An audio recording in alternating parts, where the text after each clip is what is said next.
right, let's say you have a beach volleyball shoot planned and it's supposed to be outdoors at their facility, but on the day of the shoot, you look outside and the weather is 40 degrees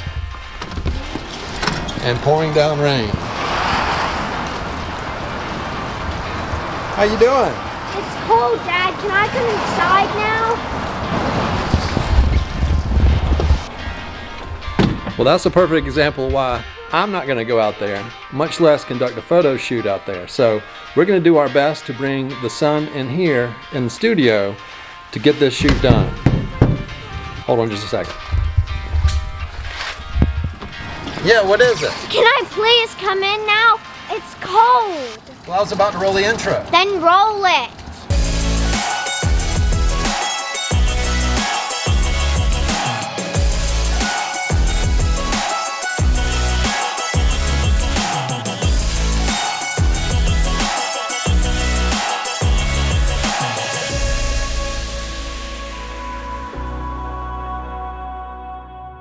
Hey everyone, and welcome back to the channel. Now, before I lose my Dad of the Year award, I just want to point out that we filmed that little sequence in probably 30 seconds out there in the cold rain. But I will say that weather was true to form from the scheduled day of the shoot. So to come up with the images you've seen in the intro, I had to do a little scrambling to create something that could mimic a sunny day shoot here in the studio.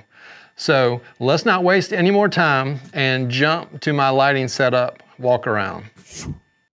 All right, so let's try to run through this lighting setup I used to create the sunny day type effect for the beach volleyball photo shoot. A couple things first. I'm using the DJI Ronin gimbal with the Raven Eye setups to kind of track me around. It's not perfect, but I don't have someone here to film me doing this, so it's what we got, and hopefully it's good enough to show what I need to show here for y'all. So, okay, back to the lighting setup. What we need to do is recreate a sunlit scene, and to do that I needed to create the sun. And so for that, the sun, for this photo shoot, I used a ProPhoto D2. Let me turn that. You can see that right here. And then on that light, to help enhance the sun feel, I've got a CTO. I believe it's a half CTO. I know it's a half CTO. We want it to be more subtle than kind of overpowering with the color from the sun for this photo shoot. There was, and you'll see it as well, there was some thoughts that we might want to just kind of shoot some of the shots on white and then some with the blue kind of sky background. We opted to stay with the colors the whole time, but in that vein, in that kind of thought process, we decided to kind of keep things a little more subtle than to just throw full CTOs and CTBs and all that kind of stuff at everything. So anyway, all right, back to it. That's the sun right there. ProPhoto D2 through a warming gel. I'll turn it on one more time to show. So we've got that coming, giving us that nice warm kind of rim light for our players. To counter that, I've got a V flat here, and I've got it folded kind of out for the photo shoot. You know, it was closed in, creating this V and bouncing back to our player. And what that's doing as well, it's keeping that warm tone coming from the sun and bouncing some of that back into the shadows to kind of keep that realistic feel going. To enhance this feel, I've also got another ProPhoto here that's kicking into this V flat and bringing us some more light to light up the jerseys. They were wearing the dark uniform, so we needed more light to bring those up. And I'll probably show another video, another angle. I've also got my boom arm here with the collapsible beauty dish, and this was to get the faces of my player, or of the players for the photo shoot. So 2 lights creating a fill scenario to play off of the sun that we've got going here.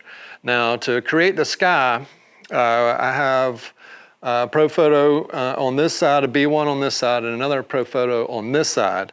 I've got blue gels in both. I've got I think it's called Simply Blue in this ProPhoto over here. And then over here, I've got the Simply Blue, and then I also added 2 more CTB I think these are halves. Show them there, you can see them. And so when you put those together, they double up their power. But what we wanted to do is create kind of the realistic feel of a sky. Whenever you look at the sun, it's always a little washed out, the blue. So if you got the sun over here, the blue's not going to be as strong. And that light was actually doing a pretty good job of it on its own. But on the other end of the sky, or opposite from the sun, it's usually bluer. And so that's why we had just kind of added a little more blue to this side to make that kind of work here, more so in the studio. And then another thing with the sky is the horizon line. Usually there's a gradient going up to the blue and to the sky. And so to create that, I've got an Einstein on this side and then another Einstein over here. And these are pointed down to kick off of the floor and then kind of roll up the cyc behind me and kind of give that gradient into the blue that was coming from the Pro Photos. So a couple different things going on to create the sky the way we want it. A little more blue on this side, opposite of the sun, and then lights kicking off the floor, bringing up that white kind of horizon haze, I guess you would say, into the blue of the sky. And so we used all that in conjunction to create the setup of the examples that you'll see during this video. So it's 2 lights for Phil, 1 light for the sun, 2 more lights for the blue, and then 2 more lights to kind of create that atmospheric kind of feel in the horizon. So my math is right, that's what, 4, 6, 7 lights. All right, now that you've seen the setup I used to get these images into the camera, let's take a quick look at the last steps in Photoshop, where we can take the foundation we created with the lighting and further move it to a finished result. That hopefully looks like we had a beautiful day when we captured these images. Oh, and since we took the time to craft this setup, it'll make our job that much easier in post, as you will see. Just a couple things to keep in mind as we run through this, that for this shoot, my client wanted to keep the effect to be as subtle as possible, just so they would have as many options for different graphics during the season, and they wouldn't be locked into a super colorful look that would be difficult to tone down. For a case like this, I personally find it's much easier to take looks further in post than it is to bring them back if they're captured a certain way from the start. So I hope that makes sense. All right, so let's just jump right in and take a look at this image from the shoot and how I would maybe take it a little bit further toward that sunny day type of look. As you can see from the get-go, we've got a pretty good foundation. You can see with the sun over here, the light that we're using for the sun, is giving us a nice kind of rim or edge light as if the sun would. We've got the fill coming in here and filling them fairly nicely as well. And so basically we just, in my point of view, I think we just kind of need to bring the sky down a little bit, probably more on this side of the frame. All right, so we'll first jump in and do just a quick mask on these girls, and I use this method a lot of times, or a good bit of time here. It's just the select subject, especially when you've got kind of a clear background, and it does a pretty good job overall. And so on this, the areas you might want to watch out for are some of the highlight areas. It did a good job on her hair here, but we need to add on to her arm. So kind of bear with me, I'm using the little track pad here, so it's not going to be perfect. But we'll go in here and try to select this, because this will look a little funky if we don't get it right. And you can kind of see it, it kind of snaps too. Once it senses what you're wanting it to do, Photoshop kind of adjusts the whole guide, see right there where it pops in. All right, so we've got that kind of done. So let's go here and create that mask. And then behind them, to bring it down, we're just going to bring the background, which would be the sky, down, which we already have, pretty nice color in here from the gels that we used during the shoot. And so we're just going to open a curves layer, we're gonna just draw it down some so you can kind of see. I'm gonna crop in, so this will be basically what we're gonna use for the image. So you can kind of see it's bringing kind of that bluish sky feel into our image here. And I think that's probably pretty good. So let's go back to our layers palette. And I think what I'm gonna do is brush in.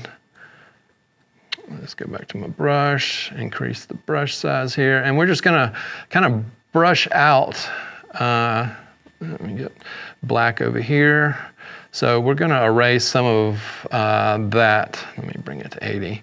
Obviously I'm trying to do this as quickly as possible on this video. And so we're gonna kind of take some of that effect out on the side where the sun is coming from, and then we're gonna feather this back in over here. All right, so we kind of see a before and after. So we've brought in a little more blue sky over here in this area. And I think what we need to do too is bring up some of the exposure on everything. So, you know, this is a sunny day. We want it looking bright. We're gonna make another curve over the top of everything and then kind of bring it up a little bit, which kind of fills them in with some more quote unquote sunlight and gives them a little bit more of a glow going. We don't want to take it too far. That looks pretty nice here. And then if we need to, we can go back here and revisit our sky curve and maybe bring it down just a little bit more. And so just like that, we've got something that looks like a pretty good sky. I might adjust this color just a touch. So let's go back in here and let's go to selective color. And I think,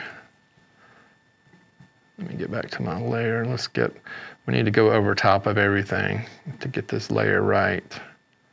All right, so selective color, and we want to adjust the blue tone here, and I think we want to take out any kind of magenta and, you know, probably add a little cyan into that sky. So we're taking it was a little purpley, so we're getting rid of that purple tone and making it a little more blue. And so we go tab full screen. That looks, you know, pretty strong right there.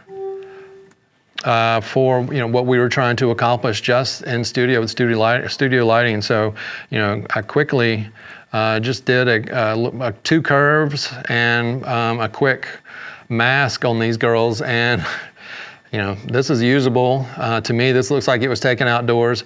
Okay, and so to possibly take this to the next level, we could add a sky, you know, maybe put some clouds or something behind them. Photoshop has a new sky replacement tool you can use with your own sky files. I think they might have a couple kind of built in too, but obviously you're gonna want to use your own to keep things, you know, where you're not gonna see other people using the same sky that you use. So it's so easy. I've got also a video of that, which I'll link up here, capturing your own skies. And just for this type of purpose. But what we'll do, I used Luminar earlier on this image, and so I'll show kind of what that looks like. I've just dropped that in behind them. So you can kind of see, let me get this off. So let's see here, there we go. So you can kind of see, you know, how nice it looks when you just drop you know, some clouds back there. The previous example works just fine too. We can just take, let's see here. We can take the clouds out, and this would, you know, be nice and clean for graphics that they might want to use. But if you wanted to kind of have a picture on its own, or maybe just throw some clouds in for something different, super easy to do. We just stack it on top of the lighting setup that we did. You know, in studio, and then further enhance that in post, and then over top of that, we're just putting a little bit of window dressing, which would be clouds in this instance. So that basically kind of covers where we started with the lighting based off of the terrible weather that was outdoors, creating that setup indoors, and then taking it into Photoshop and further enhancing where we started with the foundation in studio with the lighting.